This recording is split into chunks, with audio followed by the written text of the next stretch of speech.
पुस्तक का नाम प्रत्यक्ष से भी अति समर्थ परोक्ष। लेखक पंडित श्री राम शर्मा आचार्य। ऑडियो 15। परोक्ष जगत के अविज्ञात क्रियाकलाप।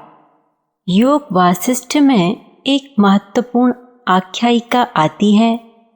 लीला नाम की रानी के पति का देहावसान हो जाता है। पति के निधन से वह अत्यधिक दुखी होती है।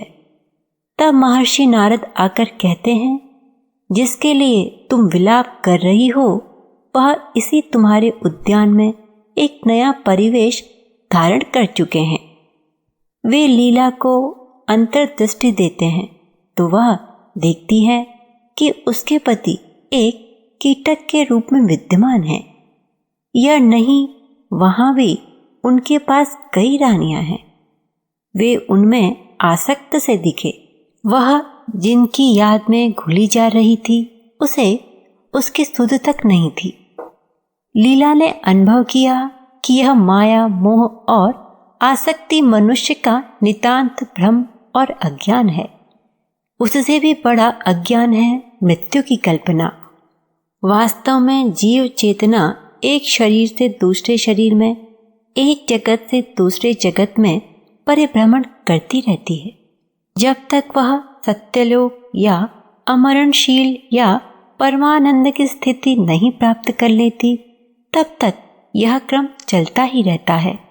लीला ने देखा कि प्रत्यक्ष स्थूल सृष्टि के भीतर ही एक और सूक्ष्म सृष्टि है। उसके पति वही सूक्ष्म सृष्टि में निवास कर रहे हैं। लीला को देवर्षि ने बताया कि एक जगत के भीतर दूसरा जगत और उसके भीतर तीसरा जगत, इसी तरह यह सिलसिला अनंत काल से जारी है। एक सृष्टि के जीव दूसरी सूक्ष्म सृष्टि वाले जीवों को देख सकने में अक्षम है, पर साधना द्वारा विशिष्ट क्षमता अर्जित करके सूक्ष्मतम सृष्टियों में प्रविष्ट कर उनमें निवास करने वाले सूक्ष्म जीवों का स्वरूप और व्यवहार देखा जा सकता है। उक्त आख्यायिका का तत्व दर्शन बड़े ही महत्व का है। महर्षि वशिष्ठ कहते हैं, सर्गे सर्गे पृथक रूपम संति संगति राण्यपि तेप्वघन्तः स्थ सर्गोधाः कदलीतल पीठवत् आकाशे परमाणु यंत्र द्रव्यादेरणु केपिच जीवाणु यंत्र तद्रेदम जगत वेत्ति निजम वपुः। जिस प्रकार केले के तने के अंदर एक के बाद एक अनेक परतें निकलती चली आती हैं, उसी प्रकार एक सृष्टि में अनंत सृष्टियों की रचना विद्यमान है। संसार में व्याप्त प्रत्येक परमाणु में स्वप्नलोक, छायालोक और चेतन जगत विद्यमान है। उसी प्रकार उनमें प्रसुप्त जीवन, पिशाच गति तथा चेतन समुदाय की सृष्टियां ठीक इस दृश्य जगत जैसी ही विद्यमान हैं। इस आख्यान में सबसे महत्वपूर्ण इस तथ्य का रहस्योद्घाटन हुआ है कि प्रत्यक्ष दृष्टिगोचर करने वाली सृष्टि के भीतर कितने ही सूक्ष्मतर सृष्टियों का अस्तित्व विद्यमान है, जिसका बोध सामान्यतया मनुष्य को अपने तन्मात्राओं तथा ज्ञानेंद्रियों द्वारा नहीं हो पाता।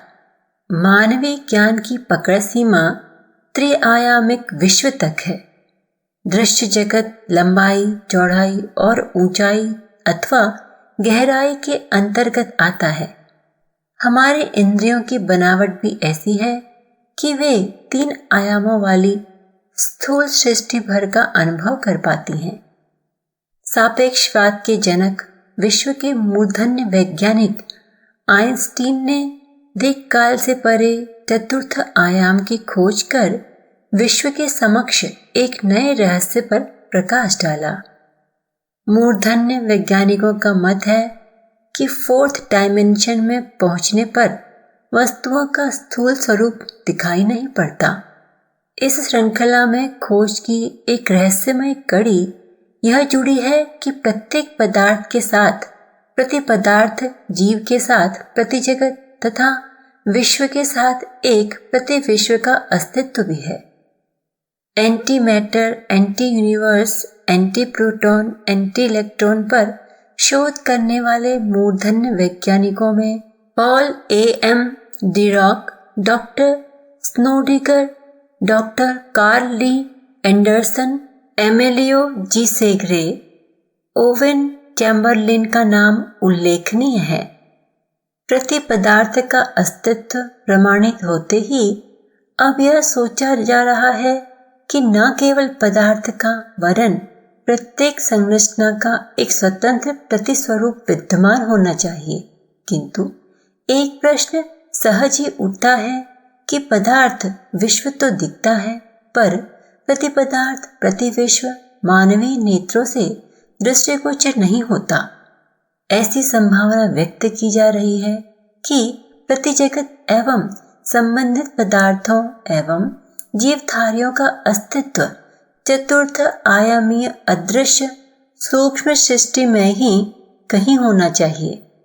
कभी कभी ऐसी विलक्षण घटनाएं घटित होती हैं जो यह बताती हैं कि अपने ही इर्द गिर्द किसी रहस्यमयी अदृश्य सृष्टि का अस्तित्व विद्यमान है, जो पदार्थों एवं जीवों को भी उदरस्थ कर लेती है। समय समय पर देखते ही देखते पल मात्र में विलुप्त हो जाने वाले व्यक्तियों एवं पदार्थों की रहस्यमय घटनाएं, जिनका अब तक कुछ भी अता पता मालूम न हो सका, उपर्युक्त संभावना को और भी अधिक परिपुष्ट करती है। प्रसिद्ध फ्रांसीसी विचारक वाल्टेयर ने कहा था कि इस दुनिया में संयोग जैसी कोई चीज नहीं होती, नहीं चमत्कार का कोई अस्तित्व है।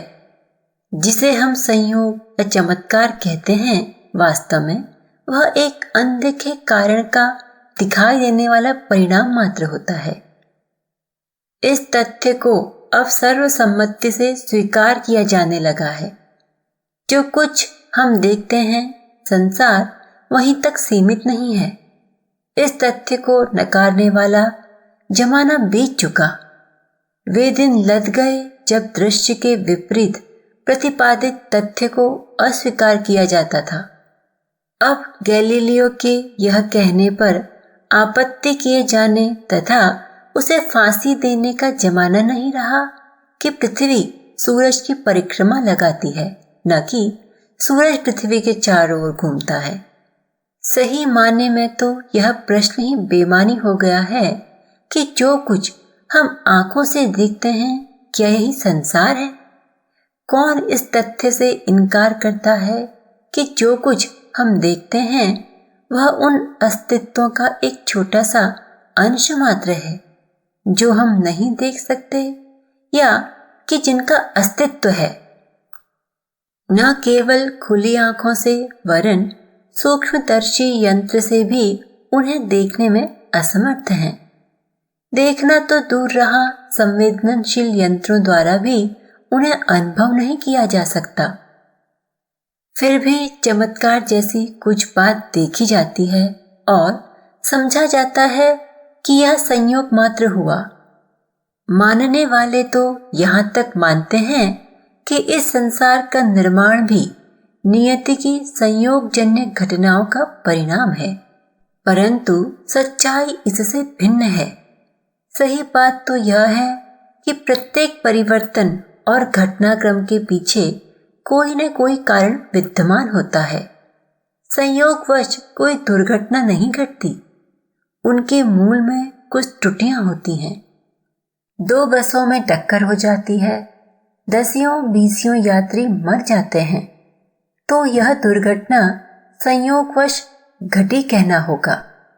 दुर्घटना के मूल में बस चलाने वाले ड्राइवरों का हाथ बहक जाना, समय पर ब्रेक न लगाना, रास्ता देखकर गाड़ी की दिशा निर्धारित न करना जैसे हजारों कारण हो सकते हैं।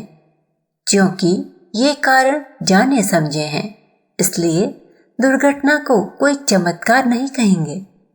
परंतु कई बार ऐसी घटनाएं घटित हैं जिनका कोई कारण समझ में नहीं आता, इसलिए उन्हें चमत्कार कहा जाता है, परंतु कारण उसके भी होते हैं।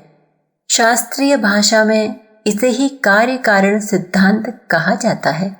इस आधार पर ईश्वर के अस्तित्व को सिद्ध भी किया जा सकता है और उसे असिद्ध भी ठहराया जा सकता है। सिद्ध इस आधार पर किया जाता है कि इतने बड़े विश्व ब्रह्मांड की उत्पत्ति और संचालन का कोई कारण, कोई आधार तो होना चाहिए। वह कारण या आधार ही ईश्वर है। असिद्ध इस ढंग से ठहराया जाता है कि जब सभी वस्तुओं, घटनाओं और अस्तित्व का कोई कारण है तो ईश्वर का भी कोई कारण होना चाहिए। वह क्या कारण है? यदि ईश्वर का कोई कारण नहीं है तो इस जगत का भी कारण हो, यह क्या आवश्यक है? खैर, हमारा उद्देश्य यहाँ ईश्वर के अस्तित्व को सिद्ध करना या असिद्ध ठहराना नहीं है। कहना इतना भर जा रहा है कि हमारी समझ बहुत छोटी है।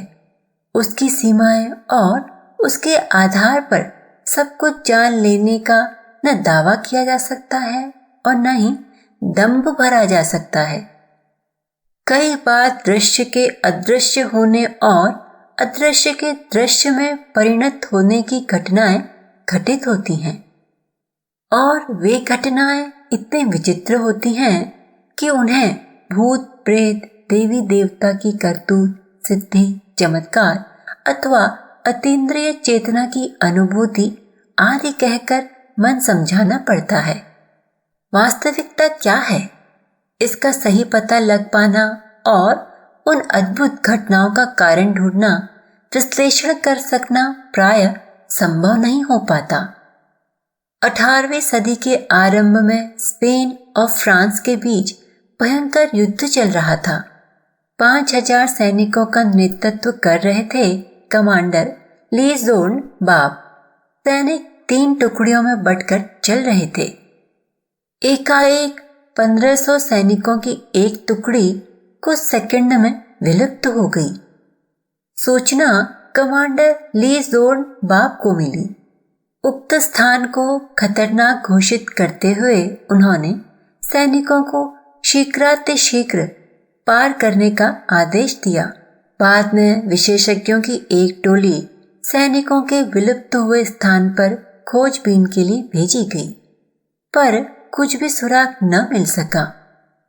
इस घटना का विस्तृत उल्लेख हिस्ट्री ऑफ वंडरफुल इवेंट्स पुस्तक में है। ऐसी ही एक घटना सन 1856 में घटी। 650 फ्रांसीसी सैनिकों का एक ग्रुप निकटवर्ती जर्मन चौकी पर हमला करने के लिए आगे बढ़ रहा था। सभी सैनिक अस्त्र शस्त्रों से लैस थे। अचानक हवा का एक हल्का सा बवंडर आया और देखते ही देखते 550 सैनिक अदृश्य हो गए। बचे हुए कुछ सैनिकों ने उस स्थान की एक एक इंच भूमि देख डाली, पर उनका कुछ भी पता न लग सका। महीनों तक खोजबीन चलती रही, पर निराशा ही हाथ लगी और एक भी सैनिक की जानकारी न मिल सकी।